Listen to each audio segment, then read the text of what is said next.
Good morning, Mama.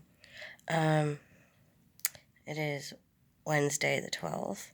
Yesterday was my brother's birthday. um, Very tired this morning. I can't figure out why. I'm guessing it has something to do with spring, because all through here and right through here is in a lot of pain, and I'm guessing it's sinus problems. So, with my Wegeners granulomatosis, I get a lot of sinus problems. Typically, there's a lot of mucus and blood that builds up in my nose and creates like a dam behind this space of my nose. And it makes it hard to breathe and it cuts off airflow between my nose to my mouth. So when I'm sleeping, I become a heavy mouth breather. So my lips are all chapped from the dry air. But the past couple of days, the humidity has been very low. So my town's actually in a red flag zone, so fires that start can spread very easily, so don't start any fires outside. They're uncontrolled. There's burn bans. But basically, when the blood and stuff coagulates in my nose, it backs things up into my sinuses and into my eyes. And that's sometimes part of the problem, but my nose is clear today. It was the strangest thing. It was clear all night. So now it's my nose irritated from all the fresh air it's been getting. And now my sinuses are like poof because now all the pollen's in my face. I'm not actually allergic to pollen, but because everything's like an open wound essentially, it reacts like I'm allergic to everything. Doing better with the sulfur problem, which is awesome. Facial swelling's a little bit down. But it's my ovulation time, so I'm swollen anyways. Because hormones, they're great. My fibro's kind of acting up today. I'm not sure why. This is all really painful. And I am definitely thinking it's springtime because Matthew,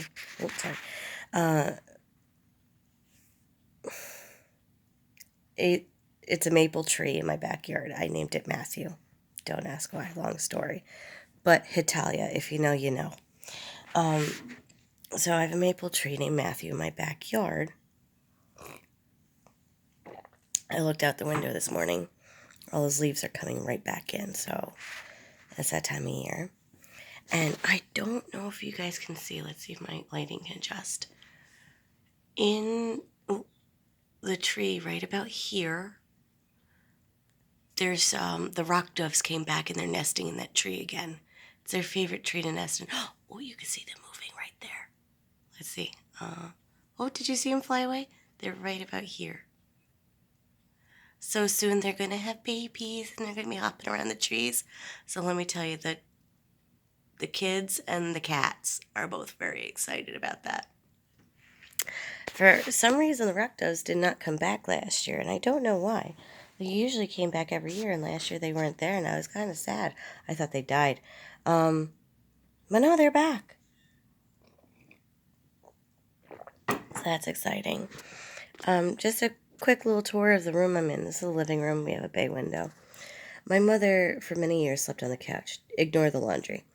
But we have this collapsible bed that we actually got as a hand-me-down, so that way whenever the grandkids are over, they can actually sleep in this room instead of crowding my son's room upstairs because he's got a tiny room, tiny bed. But conveniently, it's good for my mother. It's the right size for her, and she's been sleeping there comfortably. It's right across from the TV. Very convenient. And the kids have been very good about keeping it quiet around Grandma for a bit. So, I don't know if you guys see my last video. She does have pancreatic cancer. She was supposed to get surgery last Tuesday, but that was like, the surgeon had a cancellation. So he's like, oh, well, if you guys can get here tonight so we can admit her for surgery tomorrow, we'll get it done right away. So we tried that. Her bilirubin count was too high. So they kept her in the hospital because her bilirubin was still too high, and they had to do another endoscopy and check her bilirubin levels and see how everything was down there. So far, the inflammation they think was just irritation from the previous endoscopy. And so they installed a drain for her liver. And I've been calling it all sorts of horrific things because EMS, we have a sick dark sense of humor. I've been calling it her liver juice bag, and it's so bad. Don't listen to me when I talk about that. But her color coming out is actually a really good color. Her eyes have gotten a little less jaundice, not significantly less, but little less. So she's going to see the surgeon today. We're going to see what next steps are. Because her original operation date was yesterday, but when we did the emergency cancellation operation day, we discovered all this stuff. So instead of discovering it this week, we discovered it last week. So we're delayed a little bit, but not as much as if we discovered everything this week. So time is still on our side. God is working in our favor. Thank Jesus. That's all I can say. And she got to spend Easter home with the family, which is great. So there's that update, my face update.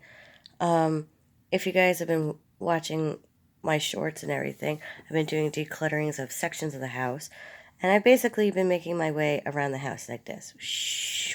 Because the whole downstairs, there's like front door, living room, dining room as you head towards the back of the house. There's a wall partition which goes kitchen, and then breakfast nook, laundry room, and then family room. Ooh, the family room. Oh, God. Oh, God. Try to turn it into a playroom. It became a storage room really fast. The kids don't know how to pick up after themselves. So now, thankfully, there was a flood in the garage, so a lot of shit got tossed out.